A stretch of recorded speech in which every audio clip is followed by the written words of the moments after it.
Lyra has finally entered her heat, but will her intense emotional and physical needs with Marius and Caspian cause her to forget her pact with the moon goddess? When Arika suddenly appears asking for help, how will Lyra handle this request that might go against her promise? Join our adventure, subscribe now, and miss none of the heart-pounding moments of Lyra's heat. 104. Lyra, you're in heat, baby girl, Marius said darkly. His words rang in my ears for a second as I came to terms with the fact that I was in heat. Finally, I parted my lips to speak but started coughing uncontrollably due to my dry throat. Water, I managed to breathe between the coughs. Marius reached for the pitcher on my bedside table but cursed when they found it empty. He left my bedroom briefly before returning with a glass full of water. I almost cried at the sight of water. Here, I've got you, baby girl, Marius said, holding the water to my lips.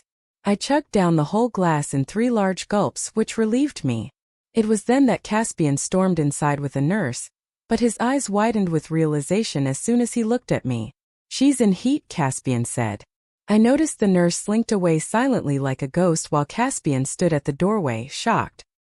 His pupils were slowly bleeding into his irises and the whites of his eyes. A feral look dawned upon his face, making me want him even more. My wolf stirred inside me uncontrollably, gnawing at me to let her out and have her unite with her mates. She had waited for this for so fucking long, and now that we were about to complete our mating bond, she grew impatient. She wanted to mark her mates right away and seal the bond because, just like me, she was also scared of losing them. She'd been silent throughout the ordeal because it had shocked her completely. She went into a deep grief state, almost losing touch with me, but now the heat had awakened her. Come here, I demanded, or my wolf demanded, because my voice came out dark and deep. It was almost a growl. Marius growled beside me, wrapping his arms around me and pulling me into his lap. I let him have me, but I didn't take my eyes off Caspian. I need him equally, if not more. I needed the two of them together. Previously, I had made love to both of them individually, but I needed to make love to both of them together. I need you both, I gritted, increasingly impatient. I could feel a wave of pain rising in my body. Feeling both of my mates around me yet not claiming them was making my heat worse. Caspian let out a thunderous growl, slammed the bedroom door behind him and stalked towards me like a predator. Meanwhile, I watched him hungrily, reaching for Marius's cock simultaneously. Marius groaned against me, unable to stop himself from groping my breasts. I moaned with pleasure and surprise because my breasts were so sensitive all of a sudden, needing the attention of both of my mates. Come to me, I demanded as Caspian stood by the foot of the bed, watching me darkly but with smugness on his face. Pissed me off. I wanted his hands all over me already, but he seemed to be taking his time. So demanding. Pussy cat. Caspian muttered under his breath and climbed the bed and neared me on his hands and knees like a menacing predator. The sight turned me on even more, mainly because of the way Marius was fondling me. The brothers seemed to be working in sync to prepare me for the final claiming. I wanted to tell him to cut it already when an intense wave of pain washed all over my body, making me moan in pain. I clung to Marius desperately, seeking relief. I've got you, baby girl, he assured me, taking my clothes off one by one. I growled and claimed his mouth hungrily, searching for pleasure, which I received immediately from the kiss. Marius kissed me back with the same hunger, spearing his greedy tongue past my lips and claiming my mouth heatedly until it felt like I was melting. I heard the sound of clothes ripping, but I couldn't care less. When I pulled back from Marius's kiss, Caspian claimed my lips hungrily, not letting me catch my breath, but I didn't mind. The heat was making me desperate for both of them, and I wanted to have the two of them at the same fucking time. While Caspian kissed me, I felt Marius fondling my breasts even more, planting heated kisses all over my shoulder and making me quiver. My baby girl is finally ready to take both the knots at the same time, Marius whispered, planting more and more kisses over my neck and jaw, making me feel hotter. His words made me groan because that was what I wanted the most. Please, fuck me already, I breathed as soon as Caspian let go of my lips. A dark, lethal expression was plastered on his face as he stared at me hungrily. All the hints of previous smugness were gone from his face. Whatever games he had planned for torturing me were tossed aside because my heat was bothering him equally. The primal need had overtaken everything. Spread your legs for me, kitten, Caspian growled, and I immediately did that. I felt his probing fingers all over me, wandering through my folds before twirling my throbbing bundle of nerves. My pussy clenched hard, complaining about the absence of a knot. "Please give me your knots," I begged, and both the brothers groaned. "Patience, baby girl. We need to prepare your holes first." "You'll have our knots soon," Marius assured me, pinching my nipples, and I moaned. I wanted to tell them to just fuck me already, but I bit back my groan. I reached for Marius's cock instead and started undoing his pants. He groaned and let me go for a moment as he took his shirt and pants off in the blink of an eye. His hard and throbbing cock jutted out immediately, a bead of pre-cum already forming on its tip. It made my mouth water. I didn't waste a second to lick the pre-cum and take his cock in my hand. I gasped when I felt Caspian's hot mouth on my wet folds. I looked between my legs briefly to find him sucking hard at my clit, making me go crazy. "Take my cock in your mouth like a good girl," Marius growled, poking his tip angrily at my cheek. I didn't have to be told twice. I closed my lips around his tip and sucked it gently, pulling a torturous moan out of his lips. It eased me a bit and took him in deeper until his tip was pressed against the back of my throat. Marius's hands were in my hair, holding me there for a second longer before pulling his cock out to let me catch on my breath. Meanwhile, Caspian was ravaging my pussy.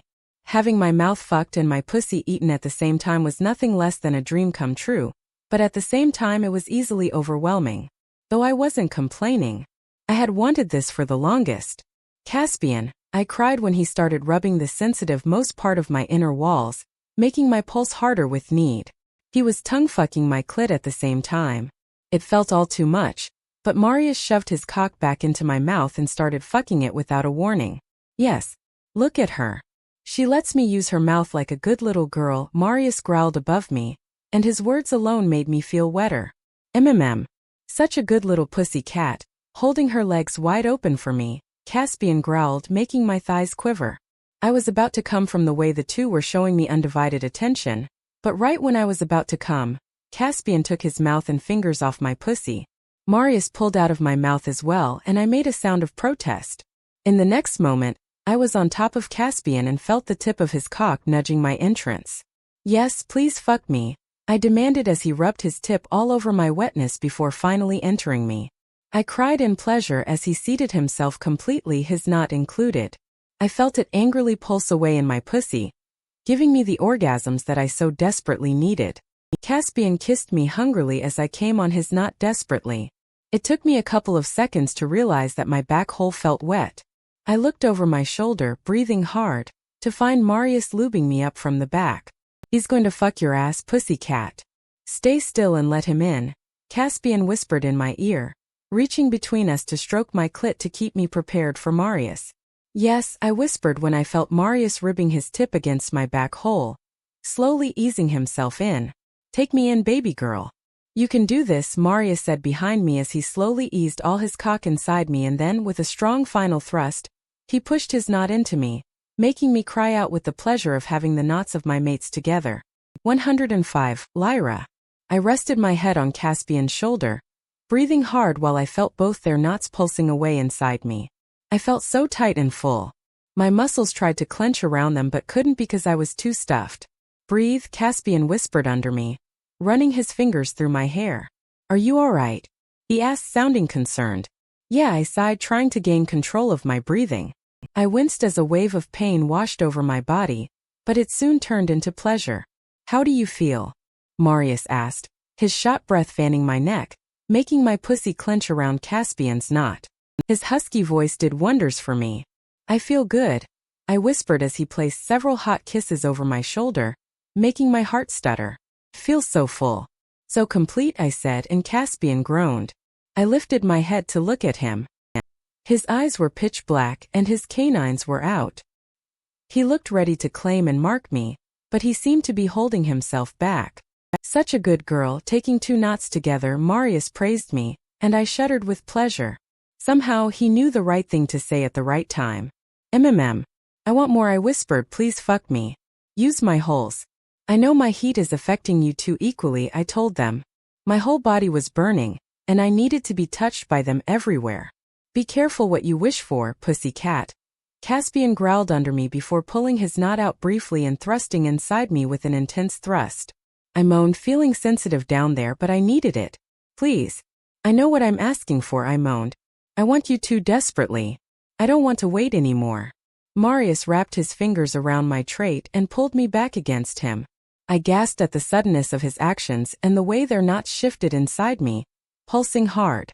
Without a warning, he pulled out his knot and thrust deep inside me again. Caspian started pounding into me in sync along with Marius, and soon they were fucking me together. I felt their knots entering and leaving my body in a pleasurable rhyme. Yes, please. Just like that, I cried with pleasure as they continued. I felt weak, and something was angrily fluttering in my stomach.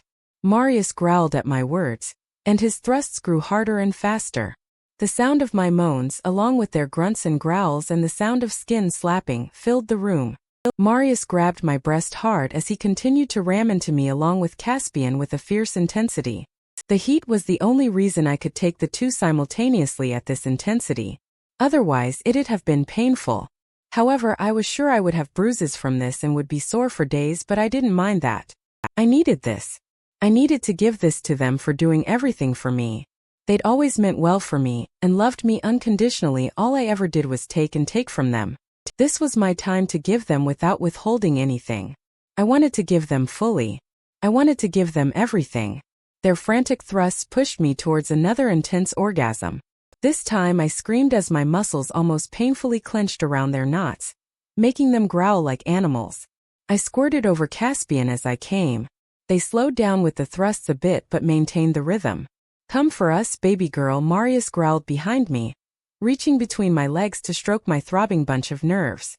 That brought another intense orgasm over me almost instantly, making my eyes roll back, seeing stars. Such a good girl, Marius praised me. The two of them kept thrusting into me until they reached their release. They locked in together, filling my holes with their thick, hot seed until I couldn't take it anymore. Their knots inflated inside me, still pulsing and keeping them locked in with me. Such a good pussy cat, Caspian whispered to me, kissing my jaw. Marius hovered over me, supporting his weight on his arms on either side of Caspian and me. I heard his hard breaths behind me while he gently rested his forehead on my back. I wanted to kiss him at that moment, but that needed to wait because the knots were locked tight in my holes, not letting me move an inch from them. The three of us were breathing hard and took a moment to gather ourselves. I felt mighty exhausted because of the heat. It was still there, and now and then a wave of pain would wash over me, making me wince, but it wasn't as painful as the previous waves of pain. Are you all right? Caspian asked, running his fingers through my hair. Yeah, I sighed deeply. She's still in heat, Marius growled behind me, and Caspian chuckled. It's not going to go away so quickly, Caspian said, and I groaned. Wouldn't it go away after marking? I asked. It should, but sometimes the heat lasts longer, Caspian explained. Since you have two mates, it'd be natural for it to last a week at least. I groaned at the thought of suffering through the pain for a whole week. It'll be all right, baby girl. We'll take care of you, Marius assured me with a hot kiss on my neck, and it made me shudder with pleasure. Their knots continued to throb inside me wildly. Their crazy throbbing alone pushed me closer to another orgasm. The brothers groaned in pleasure as my muscles clenched around them again. I quivered with the orgasms, already feeling exhausted. Their knots deflated, and they were able to pull out of me. Marius moved away from behind me before he pulled me into his arms. He claimed my lips right away, kissing me with an intense hunger. I felt Caspian's hot mouth on my breast right where I needed them.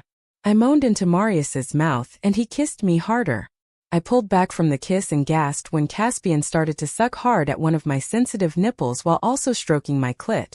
I was so sensitive there that it almost hurt. I danced on the thin line between pleasure and pain as he continued to tease my sensitive clit. Please, I whimpered. This is for us, Marius growled behind me, gathering my hair on one side. My already racing heart sped up even more with the realization of what they were going to do. This excited my wolf too much, and she pushed me back to take over for the real action. I felt Caspian and Marius's wolf rising to their surface, ready for the claiming.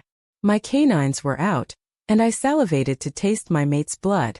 As Caspian stroked me harder and faster, I shook with the most intense orgasm I had ever had, squirting hard. Caspian and Marius growled and sunk their canines into me. Caspian marked me on the breast, while Marius marked me on the neck. I felt intense pain from their bites, but the pain was gone almost instantly, leaving behind pleasure. The pleasure grew more as I felt them drawing some of my blood. This overjoyed my wolf, but she didn't waste a second marking them back. I sunk my teeth into Caspian's shoulder, drawing blood. He growled in pain and let my breasts go. I moved fast because I wanted to complete the marking before falling unconscious from the exhaustion, and the magic working through my body to solidify our bond. When Marius let go of my neck, I turned around and sunk my teeth into my shoulder as well. It all happened in a split second. I was acting in the heat of the moment. It wasn't even me but my wolf working fast to complete the bond. She wanted this so badly for so long, and finally she could fulfill this. Satisfaction washed over me when I drew Marius's blood and finally let him go. My eyelids were growling heavy rapidly, and I was starting to see dark spots in my vision. "You two are mine now," I said hazily. "No one can take you two from me now. All mine." "And you are ours," Caspian whispered. "Ours forever," Marius added with a hiss, and that was the last thing I remembered before I was pulled into the darkness. 106. Lyra. 2 weeks later. I sat in the library, staring at the computer's blank screen. Everything was gone now. I spent the past week formatting everything from my servers. To ensure no one could ever retrieve whatever I had removed, I decided to burn down my current servers and computers. I wanted them all gone. I was sure that I was done with all of this. But this left a question in my head: what next? This was all I knew. This had been my life so far. And now I was finally putting an end to it. I had to do this, and I did this willingly.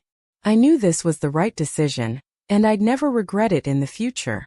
I did this because of my mates. I did this for them because I couldn't imagine losing them.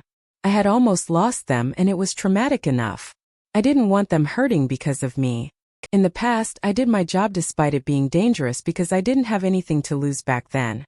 Now, I have everything to lose, and I almost lost them at one point. I didn't want to relive that experience. My mates were more important than the crap I stole and collected from people. It wasn't worth it anymore. I was firm in my decision to destroy everything.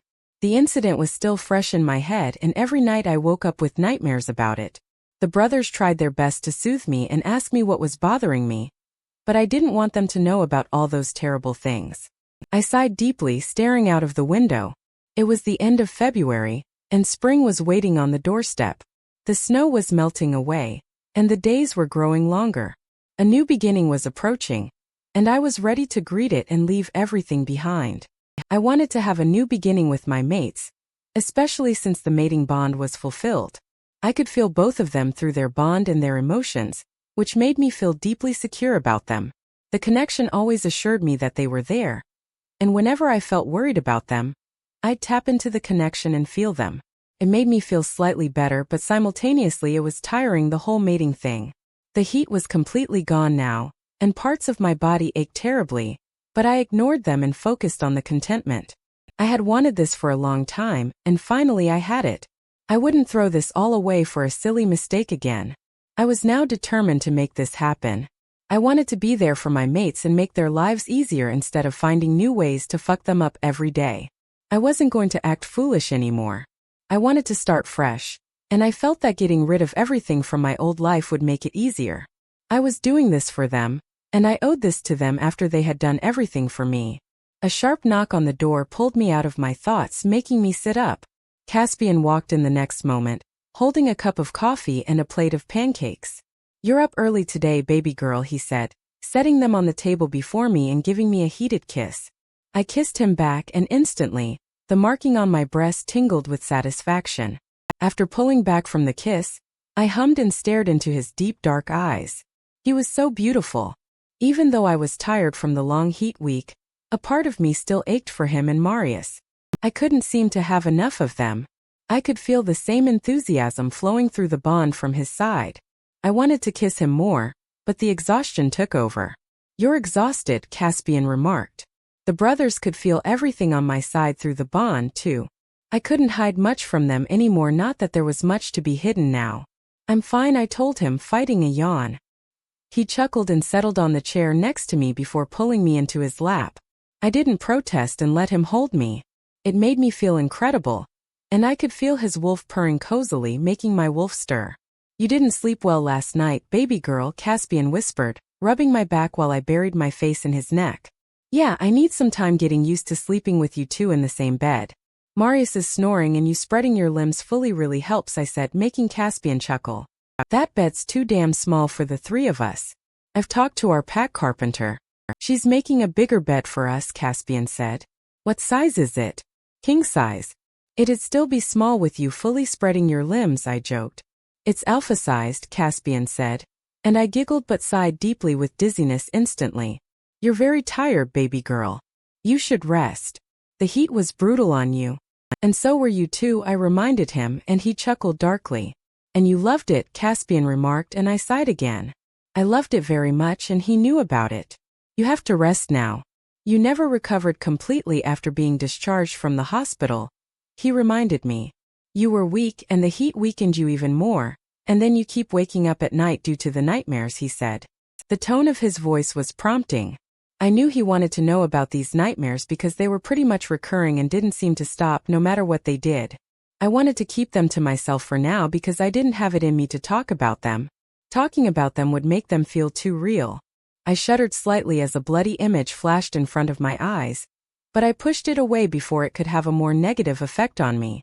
I'll be all right, Caspian, I assured him, but he scoffed. I told you to sleep longer this morning, but you weren't in bed when I returned from my early morning run. This won't work, Lyra, Caspian said in a gruff voice, and he almost sounded like Marius for a second. I didn't feel like sleeping, I told him. Why? Tell me, he forced, and I sighed again. He was growing all protective bear over me, and while it was slightly annoying, I loved this. I'd never take this for granted anymore. I just woke up and didn't feel like sleeping, I told him. Actually, I'd woken up with the intense urge to puke my guts out, but as soon as I went to the toilet, the feeling was gone.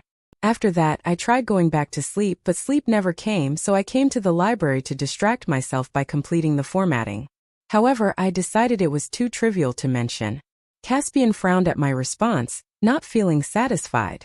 I'd have seen to this, but I'll have to go meet a delegation from an important pack in a couple of hours. Marius would be back by then. You'll lay down with him and take a long nap, Caspian ordered. I wanted to argue but couldn't find the energy to do so. I was feeling increasingly tired, especially after he held me. I'll try to do that, but how long will you two coddle me? I asked after a moment of peaceful silence. This had been lingering in my head for a long time, and I needed to let it out. I'll soon have to take over the Luna position. It can wait, baby girl, Caspian said. Your health and well-being is more important. The pack was without a Luna for all this time. It can go a few more months without one, Caspian said. You don't have to stress over it right now. Just rest. That's all. Thanks, I muttered at a loss for words. I was anxious about taking over the Luna position because I had never been in a pack setting before. I lived a nomadic life and this was all too new for me. I was only used to looking out for myself, and suddenly being entrusted with the responsibility for the well-being of so many people terrified me. I was used to creating trouble, not resolving them. I was used to working alone instead of working with and for the people. This was going to be a huge learning curve for me. It's okay, baby girl, Caspian whispered soothingly. You've had enough of shit. It's time for you to rest. The world can wait. I blinked the tears and tried to thrust the cloud of darkness away before Caspian could sense them through the bond. I wanted to tell him how much I loved him and how much he meant to me, but the words got stuck in my throat for some reason, making me blink more tears. I hid them before Caspian could notice them. I've brought you breakfast. Skip the coffee and have a good nap with Marius, all right? I'll take you on the run in the evening once I'm back after meeting the delegation, Caspian said as he held up a sandwich before me. The scent of food made me want to throw up, but the nausea was gone as quickly as it had come. I'll look forward to the run, I told him and took a bite, my eyelids growing heavier each second. 107. Caspian, do you remember anything yet? I asked Marius, sinking in the chair next to him in our office after coming back from a long run. He was busy looking through some emails from the cyber team on the new security updates. I wanted to spend some time with Lyra, but I left her alone when I found her asleep, and came to see my brother instead. No, he answered curtly. He knew what I was talking about without mentioning it. What do you remember? He asked me after a strained second of silence. I've been forcing myself to remember, I replied, though I haven't had much luck. All I see is blood, snow, and Lyra. I remember the strongest grief I'd ever felt since we lost our parents and then burning with anger. Nothing more than that, I sighed, flipping through my memories again and again in search of answers, but as always, I found nothing. Marius glanced at me briefly, looking away from the screen. What do you think it could be? He asked pensively. I shrugged. I don't know. Nothing about the situation makes sense to me, and the thing is that whenever I try to force myself to remember, I keep forgetting even more, I told him. Though I tried writing everything down somewhere just to keep things in order. Marius nodded at my words absent-mindedly, staring back at the screen. A thoughtful silence fell between us as we got lost in our thoughts for the moment. Do you think she knows? Marius asked after a few moments. I believe so, I told him. She knows. I still don't understand why she destroyed the servers, Marius said with a deep frown. She has also formatted her servers she has here and seems like she's planning to get rid of them as well, I told him. But why? He asked. This was the question that had been bothering me for a long time as well. I had been wondering about it ever since we came back from curses. I don't know, I replied. She has been acting odd ever since we woke up with chunks of our memories missing. I think it has something to do with what happened there that day, I told him. Do you think her sister blackmailed her into doing so? Marius asked, and this made me straighten up. I had considered this numerous times, but for some reason, this reason didn't seem enough. Our maid is not the kind to get blackmailed, I stated. Still, Arika could have found some leverage to use against her, and maybe that led Lyra to destroy her servers. Marius suggested, and that could be it too, but I didn't remember seeing Arika that day. Was Arika there that day? I asked Marius, and he fell into a dark silence for a few seconds. I keep seeing this smallest snippet of memory, Marius began. A blurry face that didn't belong to Lyra, but it's of a woman. My ears ring with someone's laughter and Lyra's screams, followed by the sound of a gunshot. This is all I could remember after straining my brain. Tell me more, I said. It was a feminine and sardonic laugh. I don't remember what Lyra was screaming, but she sounded terrified, and then there was the gunshot. Everything went pitch black after that. Marius replied with a frown deepening on his face. It's all right, brother. Don't strain yourself too much. At the end of the day, we are all safe and back home, and our maid is marked and sleeping away her heat fatigue, I said. He nodded, but I could tell that he was still churning this in his head. I didn't blame him. Everything about this was bothering me as well.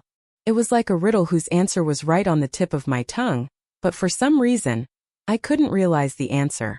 It just doesn't make sense to me why she'd blow up her life's work. She worked hard for it and put herself in so much danger. Marius echoed my thoughts. Only she knows, I sighed. She definitely knows. Every time I'm with her I have this urge to ask her, but then I remember her nightmares and I stop. She's deeply traumatized by whatever seemed to have happened there, I stated, and Marius nodded in agreement. She used to have nightmares before too, Marius wondered out loud. Not every night, and they were different from these ones. I can tell. I can feel it, I told him. I do too. He nodded again before a pained look crossed his face. We have to talk to her about it. I tried once, but she dismissed the topic right away. She could feel it whenever I'm about to bring it up, and that seems to get her on the edge. I'm avoiding it for now, I told him. Regardless, we have to talk about it soon because it's definitely bothering her deeply. It hurts me to see her like that, Marius said. It hurts me too. I groaned while tapping into the bond to search for something distressing from Lyra's side. She was napping after all and could be having one of those nightmares again, but I got nothing like that. Everything was calm at the moment. She knows everything that happened that day, and it's haunting her in the dreams, I concluded. I second that, Marius said. Do you think it's why she blew up her servers? It could be that she got so terrified that she took that decision in haste. I hope that's not the case. She'd regret doing it later. I wouldn't be able to sleep if I blew up my life's worth of work, I said. I'd hate that for her too, Marius said. Whatever happened, I hope she speaks up about it soon because it's killing me. I could tell from the bond that it's bothering her and tiring her even more. Talking about the bond, do you feel something off about the bond since the last couple of days? I asked him. It was another thing that was bothering me. Something didn't feel right about the bond. I couldn't tell what it was. Our bonds are still new. It's going through a lot of changes to sync us all. Feeling odd is natural at this stage, Marius stated. At least that's what I read, but I understand what you're talking about. I hope it's nothing worrying. I'd hate it if she had to go back to the hospital. Wait, what if she's traumatized by the explosion itself? I don't think I'd take it well if I got caught in an explosion and lost an arm only to see another explosion. And Lyra, you're awake. I sat up, seeing her standing at the doorframe wide-eyed. 108. Marius. I hope it's nothing worrying. I'd hate it if she had to go back to the hospital. Wait, what if she's traumatized by the explosion itself? I don't think I'd take it well if I got caught in an explosion and lost an arm only to see another explosion. And Lyra, you're awake. I'd been staring at the screen listening to Caspian talk, but I straightened up in my seat, and my head snapped towards the door. Lyra was standing at the door wide-eyed. She looked pale and sick, and it worried me instantly. I wondered how much she had heard of our conversation. I tuned into the bond to find out what she was feeling, but all I got was exhaustion from her. I can't sleep, she croaked, walking into the office sounding and looking tired. She was about to sit beside me, but I pulled her into my lap instead. She sighed deeply in my embrace while Caspian leaned in to kiss her. What's it, baby girl? I asked, nudging my mark on her neck. It made her mark on my neck tingle with pleasure. I wrapped my arms tighter around her while she kissed Caspian back. I couldn't help but hum gently with satisfaction. We were finally together. It was the best feeling. Yet she wasn't feeling better. A lot of things remained unresolved between us. I'm tired, but I cannot sleep, she sighed deeply. I'll cuddle with you. Come with me, Caspian suggested, but she shook her head and rested it back against her shoulder, glancing at the screens briefly. I exchanged a look with my brother, still wondering if she'd heard us talk. I heard you two talking, she said, as if reading our minds. She could feel it through the bond, so it was almost the same. I don't regret blowing up my servers, she said after a tense pause. Caspian and I exchanged another look. I tuned into the bond to know what she was feeling, and I was hit with many intense emotions at once. It made me shut down to process everything. I could tell that Caspian felt the same thing. Why? I asked. I had a choice to make. I made one, she said darkly. So it was your sister who? No, she shut down quickly. It doesn't have to do anything with her. You remember what happened that day, Caspian said, and I felt her grow tense in my lap. Maybe, she whispered. That wasn't a question, I said. You remember what happened that day, and you keep getting nightmares because of it. She tensed up more at my words, and it made me feel bad to bring this up for a moment, but if we were already talking about it, then be it. I wanted to deal with it instead of skirting around and seeing her suffer. Tell us the truth, Lyra, Caspian demanded. Why can't we remember anything? What happened that day? Who made you blow up your servers? He continued pressing until she scoffed and left my lap. My wolf groaned at losing her touch, but I focused on her. She looked so tense, as if she was going to explode. It worried me. Whatever I felt through the bond wasn't helping me feel better for her. I expected Lyra to leave, but she stood by the window instead, looking at the melting snow.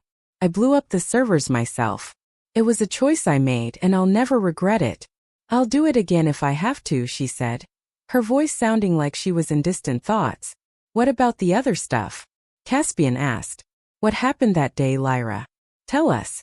It's been bothering us too. She stood by the window with her back to us for a long time, not saying a word. I tuned into the bond again despite the tornado of emotions brewing in her. It was a lot still, but I got a glimpse or two of a few memories through it. It further solidified my previous memory of a woman laughing and Lyra screaming, followed by a gunshot. The blurry face cleared a bit, and I realized that the face was Arika's. But the more I tried to read Lyra's emotions, the more it unsettled me. It was a visceral chaos that threatened to swallow me. And above all, I could feel Lyra trying to push us out of her feelings. She was closing up quickly. It frustrated me, but I wasn't going to push her. It seemed like she was overwhelmed by her emotions and was trying to make sense of them.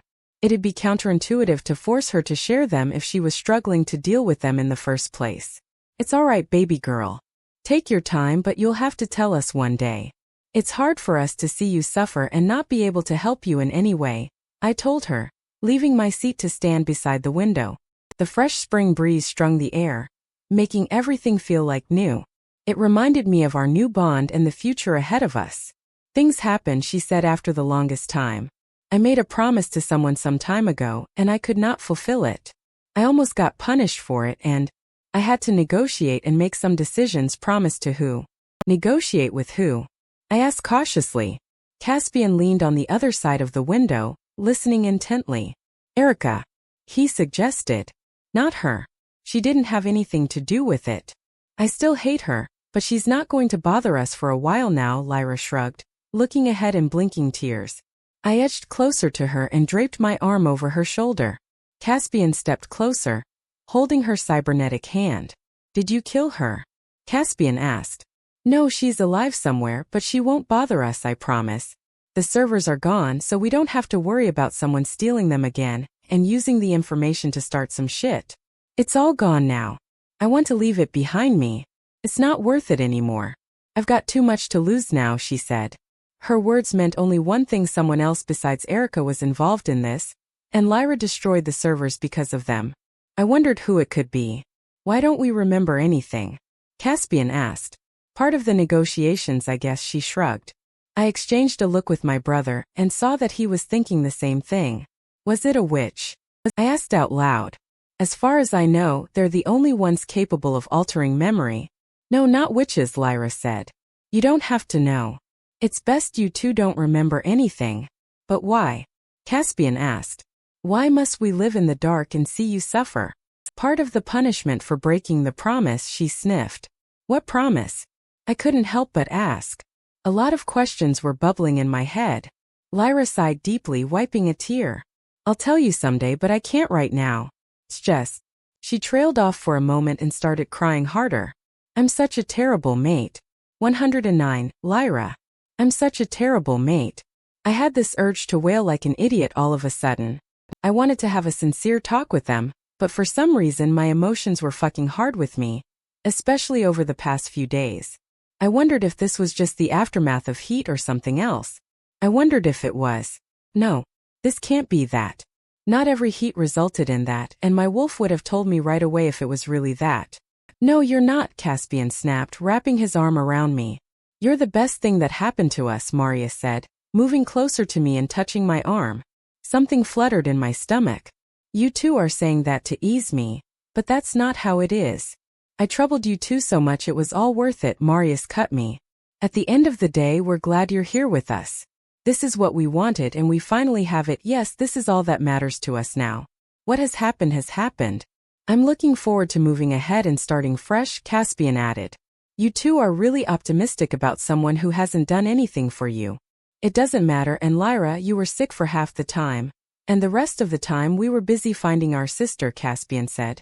Yes, it was a hectic and messy time. And expecting anything from you would have been unrealistic. You're still not completely healed yet. You need a lot of rest, Lyra, Marius said. I feel like I'm not doing enough for you two. What does enough mean for you? Caspian asked. I don't know. Take on some pack responsibilities maybe, or help and care for you two, I suggested, sniffing. My emotions were really fucking with me hard. Your presence is more than enough for us, baby girl, Marius said huskily, kissing my cheek. It makes our day just to see you, hold you, love you and take care of you. Can't you see? I feel like I don't deserve this, I answered. I want to prove that I deserve this kind of. You don't have to prove anything to anybody, Caspian said.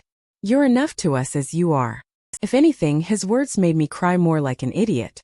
He's right. You're enough as you are, baby girl, Marius added, kissing my cheek. You're our naughty little mate with exceptional skills, and we wouldn't change anything about that. We love it, Caspian said, making me want to wail like a child. I promise I will try to be better for you two, I told them, sniffing. I promise to honor you two by being the best, Luna. The only thing we want from you, baby girl, is to rest and recover fast. You've had it rough. It's okay. You don't have to get to work right now. Not that we'll allow you to work in this state, Caspian said. Our pack has been without a Luna for years. They can wait another year for you to recover completely and feel better. I really don't deserve this, I whispered, holding back my tears. You absolutely do, Marius said. I'm not used to this, I said. I'm used to earning my keep, being competent and looking out only for myself. I'm used to being selfish, I sighed deeply. Did I ever tell you two about asking the moon goddess for a mate?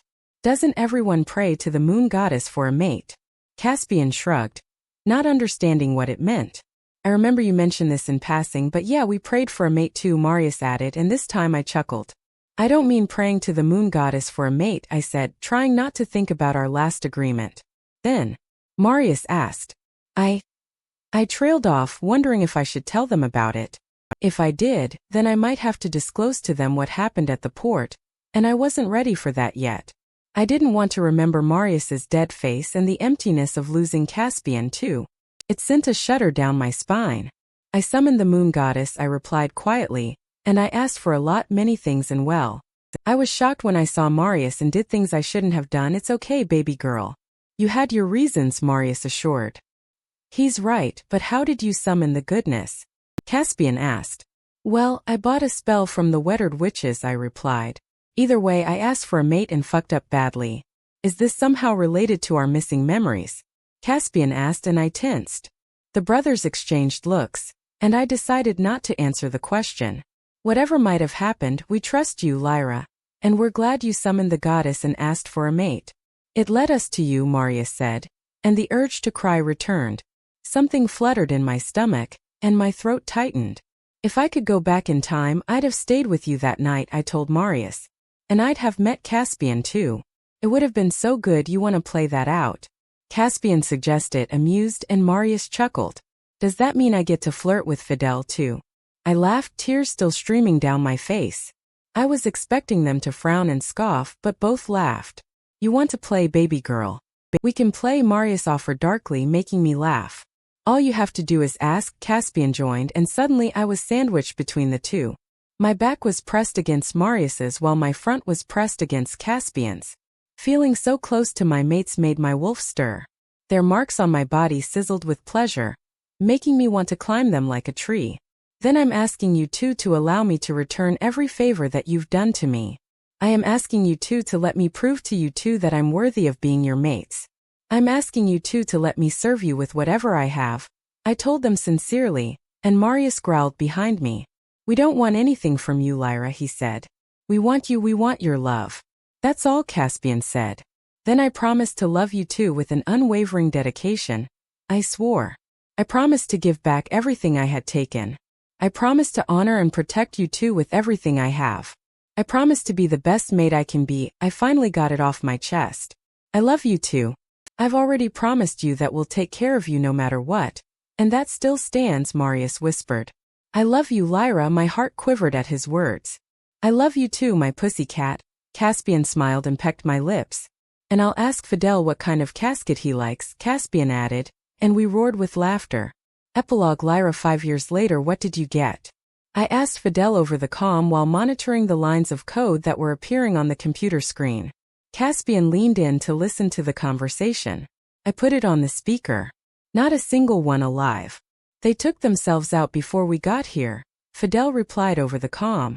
In the background, I could hear the rest of the men of the raid team tearing down the place to find what those mad horde scientists had been up to.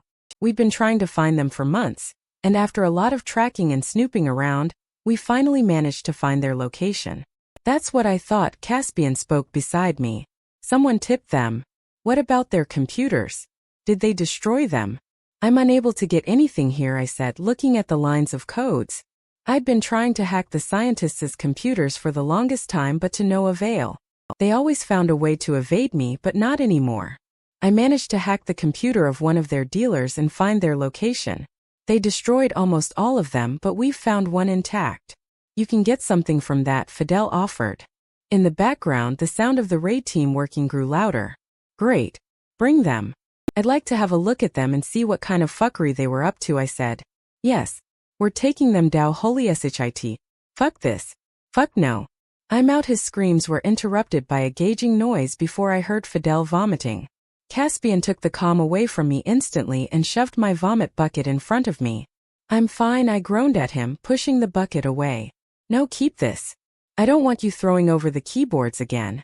Cleaning them was a pain in the ass last time, Caspian hissed, making me hold the bucket. I don't get morning sickness anymore. I'm in my second trimester, I hissed at him, but he shook his head. The memory of me puking all over the keyboards was still fresh in his head, and he wasn't willing to take any risks anymore. Fidel, what's going on? Caspian asked, taking the comm. Meanwhile, I tossed the bucket aside and leaned in to listen more carefully. I just walked into the basement, And it's filled with stuff, Fidel answered. The terror and disgust in his voice were thick, and I looked at Caspian, puzzled. What stuff? I asked. Bodies, Fidel answered, sounding sick. Bodies of women and children. All cut up and sewed up. They were trying to create more Frankensteins of sorts. Vera's estimating they were trying to build bioweapons, Fidel answered. Caspian placed an assuring hand over my thigh. Send me pictures, Caspian shot before disconnecting the line. You need to leave now, Lyra. I don't want you to look at the stuff, I want to look, I asserted. I've been on the hunt for a while and I want to see. Lyra, Caspian leaned in, touching the small bump. Please, I don't want to see it, please, not in this state. You've done a great job tracking them. It wouldn't have been possible without you, but please, baby, I don't want you to see the gore and fall sick. Caspian spoke softly to me, and I almost melted at his words. I really want to, please, Caspian requested. I know you want to, but please. You've had it rough in this pregnancy. You weren't so sick and tired when you were pregnant with Ralph and Aries. Alright, I sighed deeply because he was right. This was my thirst pregnancy, and the first trimester was the roughest this time. No matter how curious I was to see the things there, I wasn't sure if I could keep it down if I saw the gore. Fidel said there were dead bodies of children too. I didn't think I'd be able to take that because I had 2 kids of my own, and the third one was on its way. I will go check on the boys and see if Marius is back from the pact meeting. You'll tell me everything, right? I asked him. Of course I will, Caspian promised, pecking my lips sweetly. The mark on my breast sizzled from his kiss, and I wanted to kiss her deeper, but this wasn't the time. Go rest now. You've been awake since 6 in the morning. You didn't have your nap today, Caspian urged. I don't feel like sleeping, I told him, but I'll see. What do you want for lunch? I asked him before leaving. Whatever you and Angela decide to cook. Now please go. Fidel has sent me a bunch of pictures and I'm going to open them, Caspian pressed. Alright, I said and walked out of our office. I heard the door lock behind me. Caspian really didn't want me to see the gore. Just thinking about how Fidel had reacted made me feel uneasy, and even though Caspian had ensured that I didn't see anything, my mind was already conjuring many images. I tried to push those gore-filled thoughts out of my head as I went into the playroom to check on my boys. Usually Freya, our nanny, looked over them when all 3 of us were busy. I gently knocked on the playroom door and quietly entered it in case my boys were sleeping. Luna, Freya acknowledged me as I walked in quietly. I noticed Ralph, my eldest son, passed out on the floor while Freya gently rocked Aries to sleep. I peeked at Ralph and he was sleeping like he was the one who ran the pack.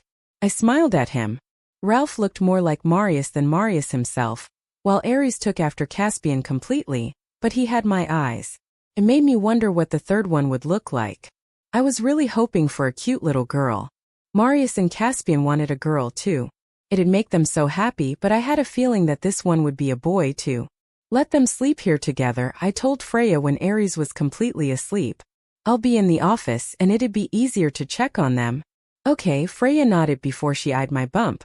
Did you feel any sickness today, Luna? She asked. I'm doing oddly fine today, I shrugged. Alright. The doctor said you should come in tomorrow for an ultrasound, Freya reminded me. She was also a nurse at the Pact hospital and had helped me in my previous pregnancies. Yeah, I will. I wonder if I'm having a girl this time, I pondered out loud and Freya chuckled. I think it might be a girl. You're glowing, Freya smiled. Isn't it supposed to be the opposite? They say the girls steal mom's beauty. No, that's nonsense, but I feel it will be a girl. The alphas really want a girl, Freya said. I want it to be a girl too, I pouted, patting my bump. Please be a girl. We've got too many boys in this house already, I said, and Freya chuckled. Would you mind looking after them for a couple more hours? I know you're supposed to leave early today, but we've got this thing today. I tried not to think about the terrible pictures Caspian was looking at. No problem, Freya assured. I glanced at my boys before going downstairs to have lunch. I wasn't feeling hungry, but I still decided to eat because I had a small breakfast today. I'll just make myself some smoothie. You don't have to fuss, I told our cook, Angela, as soon as I entered the kitchen. She nodded before leaving. I must have gotten too busy making my smoothie to notice the sound of the front door opening and closing. It wasn't until he was right behind me that I realized Marius was finally back. I gasped in surprise as he wrapped his arms around me and pulled me against him before showering me with kisses. My heart fluttered in my chest at the attention, and my nipples tightened. The horniness was finally coming back after being completely sick and miserable in my first trimester. I missed you so much, I said, turning around to kiss Marius. He'd been all morning. I'm sorry to keep you waiting, Marius assured me, placing more kisses over my jaw and neck. His mark on my neck tingled with pleasure, making me want more. What is she doing? Marius asked, touching my bump. Sleeping, I sighed, and I think it's a he again. How are you sure? Marius challenged. I don't know, I shrugged. I just feel it. My guesses were right with Ralph and Aries. You're going to be wrong this time, Marius stated fiercely. Well, that's what you said at the time of Ralph and Aries, I reminded him, and he frowned. But I hope it's a girl too, I told him quickly. The boys were sleeping, aren't they? How did you know? I giggled. It's too quiet in this house, and I wasn't welcomed with screams and punches the moment I walked in, he pointed out. And is Caspian still in the office? He asked. Yes, we found them and I trailed off, remembering the call. And Marius pressed, a dark look crossed his face. It's a mess, I told him. Caspian sent me out of the office because there was too much gore. I've got to look at it then, he stated and headed upstairs. Wait, I followed, climbing the stairs after him. You didn't tell me what the other alphas said about the epidemic. Is it the same one related to the Horde scientists? Marius froze at my question, which was an answer in itself. I swore under my breath as I caught up to him. Fidel said there were dead bodies of women and children mostly. Vera's nudging at the bioweapons theory more. It seems she's been right about the Horde scientists spreading the disease all along, I said, and he looked even more pissed. Are any of the Horde scientists alive? Marius growled. I could feel his fury through the bond. No, they offed themselves and destroyed their computers before our raiders arrived, I told him. Someone tipped them, Marius growled, and that's what I have been thinking too. I need to find the mole quickly. As soon we entered the hallway to the office, Caspian burst through the door, his eyes wide. Marius and I froze, looking at him baffled. Lyra. Caspian breathed. What is it? I pushed past Marius towards Caspian, trying to sense his emotions through the bond. Are you okay? Was it too much? I asked him, but he grabbed my wrist and led me into the office. I followed him silently. I was hoping to see gore pictures, but I saw a video call request from an unknown profile on the big screen. What's going on? Marius asked Caspian, but he was too busy typing away on the keyboard. Are you there? Caspian asked over the comm. I realized he was on a call with someone already. I wondered who it could be. Yes, the voice that answered pricked my skin. The next moment, Caspian disconnected the call and accepted the video call request. A hauntingly familiar face blinked back at me from the screen. A face that was so familiar to me because I'd seen it in my nightmares. A face that was very familiar to mine, especially the eyes. However, I noticed a strange glow in her eyes. They were puffy and red as if she'd been crying. Arika, I breathed. Shocked, surprised, terrified, and petrified. I froze as memories from the abandoned port started flashing in front of my eyes, and the moon goddess words rang in my ears. In the near future, she'll reach out to you for an important favor. You mustn't turn her down then. Lyra, I need your help. Please, my half-sister sniffed. If you enjoyed this video, please click subscribe and let us take you deeper into the werewolf society.